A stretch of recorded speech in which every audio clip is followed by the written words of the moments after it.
കേരളീയമെന്ന കേരള ഗവൺമെൻറ്റിൻ്റെ മഹാമാമാങ്കം. കടത്തിൽ മുങ്ങി കിടക്കുന്ന ഗവൺമെൻറ്റാണ് സ്പോൺസർമാരെ ചാക്കിട്ട് പിടിച്ച് അവരിൽ നിന്ന് പണം സമ്പാദിച്ച് ആ പണം PRDയുടെ ബാങ്ക് അക്കൗണ്ടിലേക്കിട്ട് കേരളീയം എന്ന മാമാങ്കത്തിന് തുടക്കം കുറിച്ചത്. ആ ഒരാഴ്ച സമയത്ത് സെക്രട്ടേറിയറ്റ് അടഞ്ഞു കിടന്നു. എന്ന് വെച്ചാൽ ഗവൺമെൻറ് എന്ന മെഷീനറി ചലിച്ചതേയില്ല. അവിടെ നികുതി വരുന്നുണ്ടോ, നികുതിയേതര വരുമാനം വരുന്നുണ്ടോ, അവിടെ ആർക്കെങ്കിലും പെൻഷൻ കൊടുക്കേണ്ടതായിട്ടുണ്ടോ, മറ്റെന്തെങ്കിലും ബാധ്യതകളുണ്ടോ, എന്തൊക്കെ ഉത്തരവാദിത്തങ്ങളാണെന്ന് ഓരോ ദിവസവും ഓരോ മണിക്കൂറും ഓരോ നിമിഷവും നടത്തപ്പെടേണ്ടത്, ഇതൊക്കെ വിസ്മൃതിയിലാണ്ട് കിടന്ന ദിവസങ്ങളായിരുന്നു ആ കേരളീയത്തിൻ്റെ ഒരാഴ്ച എന്ന് പറയുന്നത്. അങ്ങനെ അതാണ് ഇനി സ്പോൺസർഷിപ്പ് വഴി ആ ഒരാഴ്ച കൊണ്ട് പണം എത്ര ചെലവഴിച്ചു എന്ന് നമുക്ക് ചിന്തിക്കാം. അതിനു മുൻപ് സ്പോൺസർഷിപ്പ് വഴി എത്രമാത്രം പണം ലഭിച്ചു, അതിനെപ്പറ്റി വിവരാവകാശ കമ്മീഷൻ പ്രകാരമുള്ള ചോദ്യങ്ങൾ, ആ ചോദ്യങ്ങൾ ഇപ്പോഴും കാറ്റിൽ പറന്ന് കളിക്കുകയാണ്. കാരണം കൃത്യമായ ഉത്തരം ഒരാഴ്ച കൊണ്ട് അതിൻ്റെ കൃത്യമായ കണക്കുകൾ വെളിപ്പെടുത്തുമെന്നാണ് പറഞ്ഞത്. എങ്കിലും കേരളീയം കഴിഞ്ഞ് 2 മാസമായിട്ടും ഇതുവരെയും അതിൻ്റെ കണക്കുകൾ ലഭ്യമായിട്ടില്ല. അതുകൊണ്ടാണ് ഞാൻ പറഞ്ഞ വിവരാവകാശ ചോദ്യങ്ങൾ ഇങ്ങനെ കാറ്റിൽ പറന്ന് കളിക്കുകയാണെന്ന്. അപ്പോൾ അങ്ങനെ ആണെങ്കിൽ തന്നെയും, അതായത് അദ്ദേഹം എന്താണ് പറഞ്ഞത് ഈ കേരളീയത്തിന് വേണ്ടി, അതായത് ആ ഒരു മഹാമാമാങ്കത്തിന് പുറപ്പെടുന്നതിന് മുൻപ് ബഹുമാനപ്പെട്ട മുഖ്യമന്ത്രി ഉദയസൂര്യൻ എന്താണ് പറഞ്ഞത്? കേരളീയം കൊണ്ട് കേരളത്തെ ലോകത്തിൻ്റെ ഗാലറിയിൽ എത്തിക്കുക, എല്ലാവരും അതിശയപ്പെടുക, എങ്ങനെയാണ് ഈ കേരള മോഡൽ ഓഫ് വികസനം ഉണ്ടായത്, എങ്ങനെയാണ് ഇത്ര വളർച്ച ഈ ഒരു കൊച്ചു സംസ്ഥാനം നേടിയെടുത്തത്, ഈ കാര്യങ്ങളൊക്കെ ലോകത്തിൻ്റെ ഗാലറിയിൽ എത്തിച്ച് ടൂറിസ്റ്റുകളെ ഇങ്ങോട്ട് ആകർഷിക്കുക.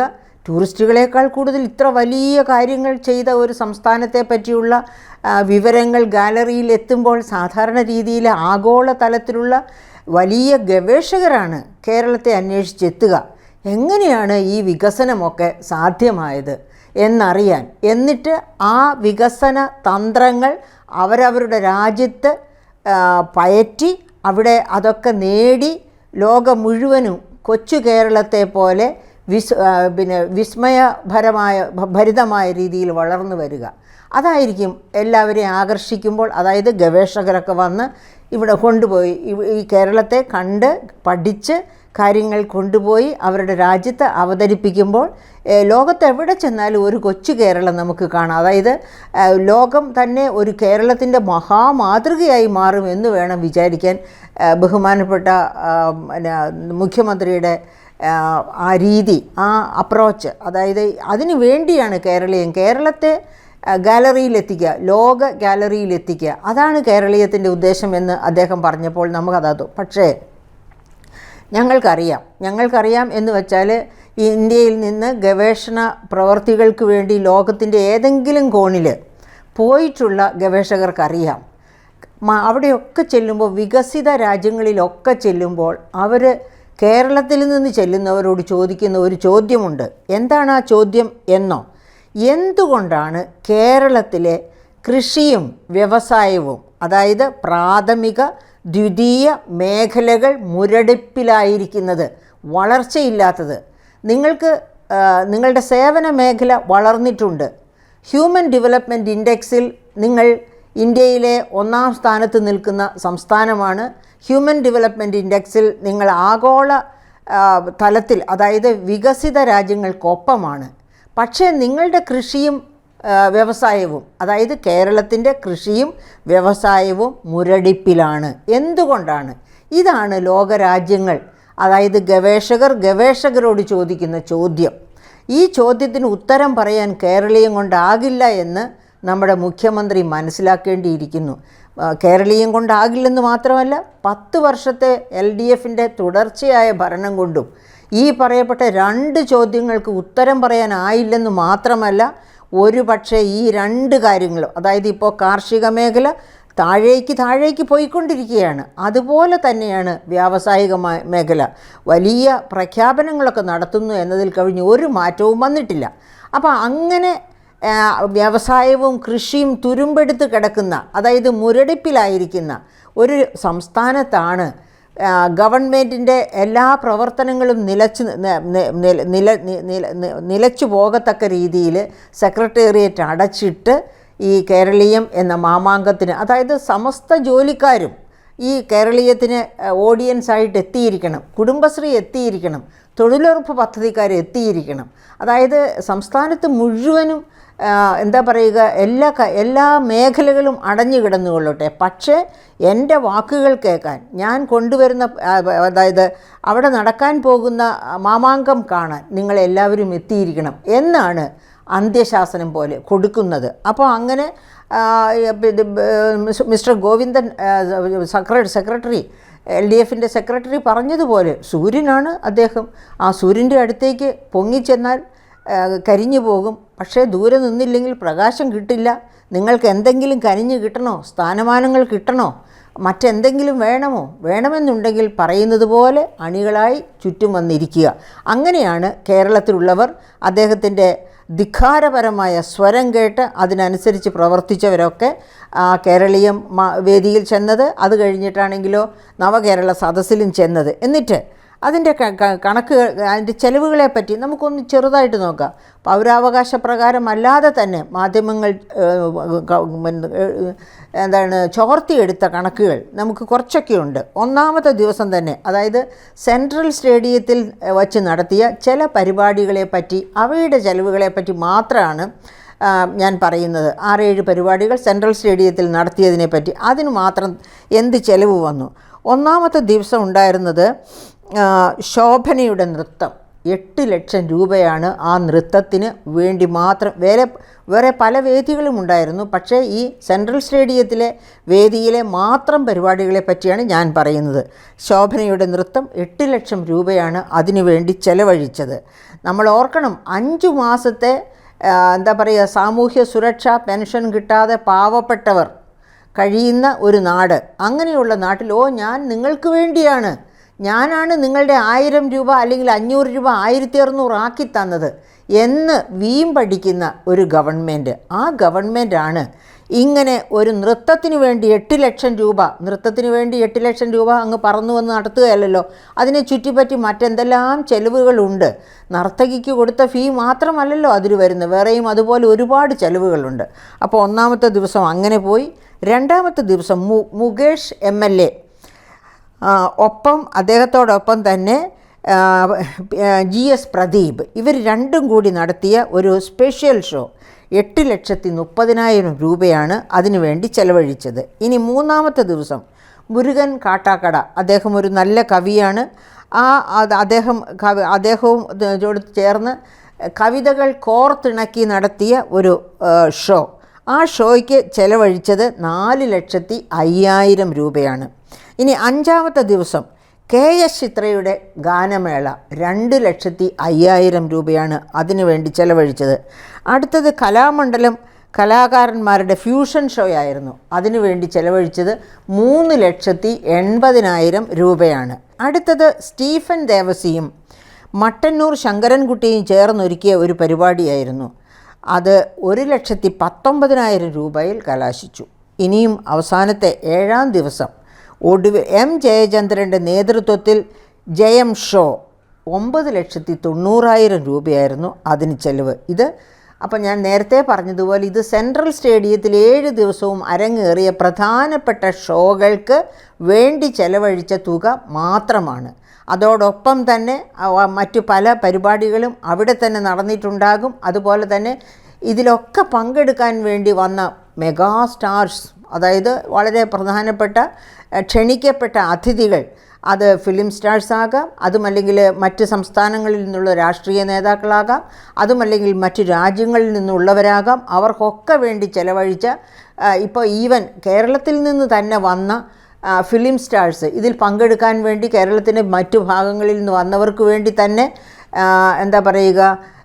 അതായത് അവരുടെ ഫ്ലൈയിങ്ങിന് അവർ പറന്നെത്തുന്നതിന് വേണ്ടി 10 ലക്ഷം വരെ ഓരോരുത്തർക്ക് കൊടുത്തതായിട്ടാണ് കണക്കുകൾ സൂചിപ്പിക്കുന്നത്. അപ്പോൾ അങ്ങനെ വിദേശത്ത് നിന്നും സ്വദേശത്ത് നിന്നും ഓടിയെത്തിയ കാണികൾക്കായിട്ട് ഇങ്ങനെ ഇത്രയധികം ചെലവഴിച്ചു. ഞാൻ നേരത്തെ പറഞ്ഞല്ലോ, ലോക ഗാലറിയിൽ കേരളത്തെ സ്ഥാപിക്കുക, കേരളത്തിൻ്റെ മഹത്വം സ്ഥാപിക്കുക, അങ്ങനെ കേരളത്തിലേക്ക് ടൂറിസ്റ്റുകളെ ആകർഷിക്കുക. ആ സാഹചര്യത്തിലാണ് ഞാൻ പറഞ്ഞത്, ഇത്തരം മഹത്വം കണ്ടു കഴിഞ്ഞാൽ ടൂറിസ്റ്റുകളല്ല വരിക, ഗവേഷകരാണ് ഇത് കണ്ടുപഠിക്കാൻ, ഇത് പകർത്താൻ എന്ന് ഞാൻ പറഞ്ഞത് ആ സാഹചര്യത്തിലാണ്. അപ്പോൾ ഇങ്ങനെ ഈ 7 ദിവസം കൊണ്ട് സെൻട്രൽ സ്റ്റേഡിയത്തിൽ മാത്രം സെൻട്രൽ പ്രോഗ്രാമിന് ചെലവഴിച്ച ഫണ്ടിനെ പറ്റിയാണ് ഞാനിപ്പോൾ സൂചിപ്പിച്ചത്. അപ്പോൾ എൻ്റെ പ്രിയ ശ്രോതാക്കളെ, നിങ്ങൾക്ക് ഊഹിക്കാവുന്നതേ ഉള്ളൂ, വിവിധ സ്റ്റേജുകൾ, അതായത് തിരുവനന്തപുരത്തിൻ്റെ വിവിധ ഭാഗങ്ങളിൽ വിവിധ സ്റ്റേജുകളിൽ വിവിധ പ്രോഗ്രാമുകൾ ഒരേ സമയത്ത് നടന്നിരുന്നു. ആ പ്രോഗ്രാമുകൾക്കൊക്കെ വേണ്ടി ചെലവഴിച്ചത് എത്ര കോടി ആയിരിക്കുമെന്ന് നമുക്ക് ഏകദേശം ഊഹിക്കാവുന്നതേ ഉള്ളൂ. അങ്ങനെ നടത്തിയ ആ ഗവൺമെൻറ് എന്താണ്, ഖജനാവ് മുടിച്ചിട്ട് അത് കടം എന്ന് അതായത് ഞങ്ങൾ കടത്തിലാണ്, കടക്കെണിയിലേക്ക് പോവുകയാണ് എന്ന അവസ്ഥയിലെത്തിയിട്ടും പറയുകയാണ്, ഞങ്ങളെ കടക്കെണിയിലേക്ക് തള്ളിവിടുന്നത് കേന്ദ്ര സർക്കാരാണ് എന്ന് പറഞ്ഞ് കേന്ദ്രത്തിനെ പഴിച്ചുകൊണ്ടാണ് സംസ്ഥാന സർക്കാർ ഈ മാമാങ്കമൊക്കെ നടത്തിക്കൊണ്ടിരിക്കുന്നത്. അപ്പോൾ അതോടൊപ്പം തന്നെ നമുക്ക് ആലോചിക്കണം, ഈ വർഷത്തെ തദ്ദേശ സ്വയംഭരണ സ്ഥാപനങ്ങൾ, ഇത് കഴിഞ്ഞാണ്, കേരളീയം കഴിഞ്ഞാണ് ഇവിടെ നവകേരള സദസ്സ് വന്നത്. നവകേരള സദസ്സ് വന്നപ്പോൾ നമുക്കറിയാം, ഓരോ തദ്ദേശ സ്വയംഭരണ സ്ഥാപനത്തിനും കൃത്യമായിട്ട് ഇത്ര എമൗണ്ട് നവകേരള സദസ്സിനായി ചെലവഴിക്കണം എന്ന് പറഞ്ഞ് ഇൻഡാസ് കൊടുത്തിരുന്നു.